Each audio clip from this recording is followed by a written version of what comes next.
하나님 아버지, 저희는 주님 없이는 아무것도 할 수 없는 존재임을 인정하고 주님만 의지하며 나아가게 하소서.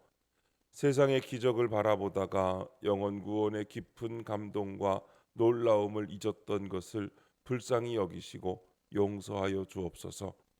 매일 우리에게 주시는 말씀을 잘 깨닫고 십자가의 적용을 하며 주님의 뒤를 따르는 제자가 되게 하소서. 오늘도 말씀하옵소서. 듣겠습니다. 예수님의 이름으로 기도합니다. 아멘. 성경 말씀 누가복음 9장 37절부터 45절까지 말씀입니다. 이튿날 산에서 내려오시니 큰 무리가 맞을세 무리 중에 한 사람이 소리질러 이르되 선생님 청컨대 내 아들을 돌보아 주옵소서. 이는 내 외아들이니이다. 귀신이 그를 잡아 갑자기 부르짖게 하고 경련을 일으켜 거품을 흘리게 하며 몹시 상하게 하고야 겨우 떠나가나이다. 당신의 제자들에게 내쫓아 주기를 구하였으나 그들이 능히 못하더이다. 예수께서 대답하여 이르시되 믿음이 없고 패역한 세대여, 내가 얼마나 너희와 함께 있으며 너희에게 참으리요. 네 아들을 이리로 데리고 오라 하시니 올 때에 귀신이 그를 거꾸로 뜨리고 심한 경련을 일으키게 하는지라. 예수께서 더러운 귀신을 꾸짖으시고 아이를 낫게 하사 그 아버지에게 도로 주시니 사람들이 다 하나님의 위엄에 놀라니라. 그들이 다 그 행하시는 모든 일을 놀랍게 여길세 예수께서 제자들에게 이르시되 이 말을 너희 귀에 담아두라. 인자가 장차 사람들의 손에 넘겨지리라 하시되 그들이 이 말씀을 알지 못하니 이는 그들로 깨닫지 못하게 숨긴 바 되었습니다. 또 그들은 이 말씀을 묻기도 두려워하더라. 아멘. 이 말을 귀에 담아두라 라는 제목으로 말씀의 은혜를 함께 나누겠습니다. 본문 요약입니다. 예수님과 제자들이 산에서 내려옵니다. 그때 무리 중 한 사람이 자기 아들을 고쳐달라고 소리칩니다. 예수님은 믿음 없는 제자들을 꾸짖으시고 그 아이를 치유해 주십니다. 사람들은 이 일을 놀랍게 여기고 예수님은 제자들에게 인자가 장차 십자가 순환을 당할 것을 말씀하십니다. 첫 번째, 능히 못하더이다. 37절부터 40절입니다. 이튿날 예수님과 세 제자가 산에서 내려옵니다. 이때 무리 중 한 사람이 귀신 들린 자기 아들을 돌보아 달라고 청합니다. 땅에 남아있던 제자들이 그 귀신을 내쫓지 못했기 때문입니다. 제자들은 예수께 이미 능력과 권위를 받았지만 예수님이 잠시 떠나 계신 동안 긴장을 풀고 나태해져 있었습니다. 우리 삶에 주님의 능력이 항상 나타나려면 내가 아무것도 할 수 없는 존재임을 알고 주님만 의지하며 신뢰해야 합니다. 그때 그의 능력이 나에게 나타납니다. 적용 질문입니다. 예수님의 능력을 얼마나 신뢰합니까? 여전히 내 힘으로 하려고 하는 것은 무엇입니까? 자신의 고집이나 자존심을 내려놓는 것이 쉽지 않지만 내려놓는 순간에 주님의 능력을 더 깊이 경험할 수 있습니다.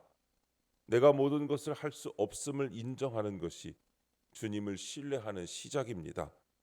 기도를 통해 내 생각과 감정을 주님께 드리고 나의 고집을 깨뜨리고 진정으로 주님을 의지하는 마음을 가질 수 있도록 도와달라고 요청하는 것이 중요합니다.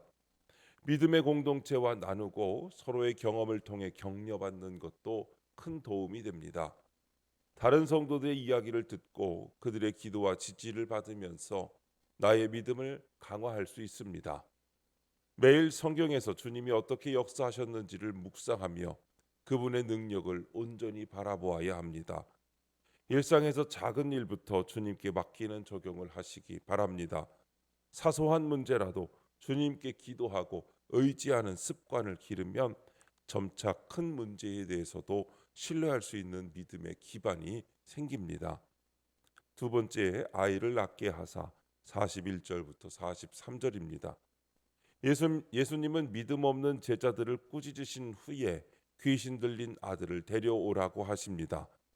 그리고 더러운 귀신을 꾸짖으시고 아이를 고쳐 주십니다. 예수님이 하늘 보좌를 버리고 이 땅에 오신 이유는 우리의 병든 육체를 고치시고 마음을 치유하시기 위함도 있습니다. 그러나 궁극적인 목적은 영혼 구원입니다. 사람들은 주님의 축사와 치유에 놀라긴 해도 예수님을 구주로 영접하지는 않습니다. 주님의 참된 제자는 병 낫는 기적보다 영혼 구원에 더 놀랍니다. 적용 질문입니다. 나는 무엇에 놀랍니까? 영혼 구원보다 귀신을 쫓고 병 낫는 것을 더 사모하진 않습니까? 우리는 주님의 능력과 기적의 놀라움을 느끼지만 그보다 더 중요한 것은 영혼 구원이라는 것을 깨달아야 합니다. 귀신을 쫓고 병을 고치는 것은 하나님이 우리에게 주신 축복이지만 그것이 전부가 아님을 깨달아야 합니다. 주님은 우리의 육체적 고통을 이해하시고 그것을 고치시지만 궁극적으로는 우리의 영혼을 구원하고자 하십니다. 우리는 영혼 구원이 이루어지는 그 순간에 더 깊은 감동과 더 큰 놀라움을 느끼게 됩니다. 우리가 진정으로 사모해야 할 것은 단순한 기적이 아니라 나와 주변 사람들의 영혼이 구원받고 하나님의 관계가 회복되는 것입니다. 결국 영혼 구원이야말로 영원한 기쁨과 평안을 가져다 주는 진정한 가치이기 때문입니다. 세 번째, 손에 넘겨지리라 44절부터 45절입니다. 사람들은 놀라움과 칭송에도 불구하고 예수님은 제자들에게 인자가 장차 사람들의 손에 넘겨지리라고 말씀하십니다. 예수님의 능력에 매료되어 있는 제자들에게 십자가 고난이 예수님의 진짜 사명임을 재차 확인시켜 주신 것입니다. 그러나 제자들은 이 말씀을 깨닫지 못합니다. 고난보다 칭송받는 것이 좋고 영혼 구원보다 능력에 관심을 두면 주님의 뜻을 알기 어렵습니다. 성도는 공동체와 함께 말씀을 나누면서 주님이 내게 하시는 말씀을 귀담아 들어야 합니다. 적용 질문입니다. 나는 십자가의 말씀을 잘 깨닫습니까? 공동체에 묻기가 두려워서 피하고 있지는 않습니까? 십자가의 말씀을 잘 깨닫고 있는지 묵상하며 스스로 점검해 보면 우리는 그 의미가 내 삶에 어떻게 적용되는지를 고민하게 됩니다. 예수님의 고난과 희생이 나에게 어떤 의미인지, 그리고 그 말씀을 통해 내가 어떻게 변화해야 하는지를 생각해 보고 적용하는 그 과정이 매우 중요합니다. 또한 공동체와의 나눔은 나의 신앙을 성장시키는 중요한 과정입니다.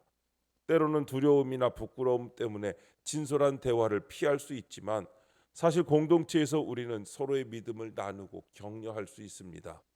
내가 느끼는 의문이나 어려움을 솔직하게 나누는 것은 나와 비슷한 고민을 하고 있는 다른 성도의 문제가 해결되는 약재료로 쓰임 받을 수 있습니다.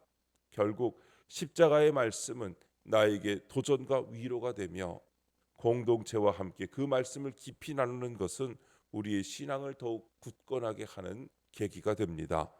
오늘도 하나님의 말씀, 특히 십자가의 말씀을 잘 듣고 깨달아서 우리의 삶 가운데 십자가 적용을 하고 그 십자가 적용하신 말씀으로 다른 사람에게 구원의 약재료로 쓰임 받는 저와 여러분의 삶이 되시고 간증이 되시기를 주님의 이름으로 축복합니다.